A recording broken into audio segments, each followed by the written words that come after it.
अस्सलाम वालेकुम। सालन में प्याज को हल करने का आसान सा तरीका बताएंगे। आपने एक वीडियो पहले कभी नहीं देखी होंगी तो उर्दू टिप्स बाय अदिल को सब्सक्राइब करें।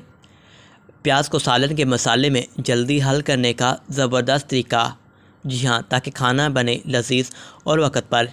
खाना जल्दी में बनाएं या आराम से ठहर ठहर कर, मगर अक्सर देखा जाता है कि प्याज मसाले में हल होने में ज़्यादा वक्त लग जाता है और कभी आंच तेज़ होने के बाद प्याज जल भी जाती है। आपके साथ भी ऐसा अगर होता है तो आसान सा तरीका अपनाइए। जब भी खाना बनाइए इस तरह से प्याज जल्दी भून लें। टिप को नोट कर लें। प्याज को काटते वक्त यह ध्यान में रखेंगे कि बहुत पतली या बारीक ना काटें और ना ही चौकोर में काटें, बल्कि प्याज को गोल गुच्छों की शक्ल में काट लें। इस तरह जब भी आपका खाना बनाना जाएँ, प्याज को लच्छों की शक्ल में काट के मसाले में डालिए। आप देखेंगे कि प्याज बहुत जल्द भुन भी जाएंगे और जल्द भी जलेंगे भी नहीं। साथ ही मसाला भी अच्छा ब्राउन सा बन जाएगा।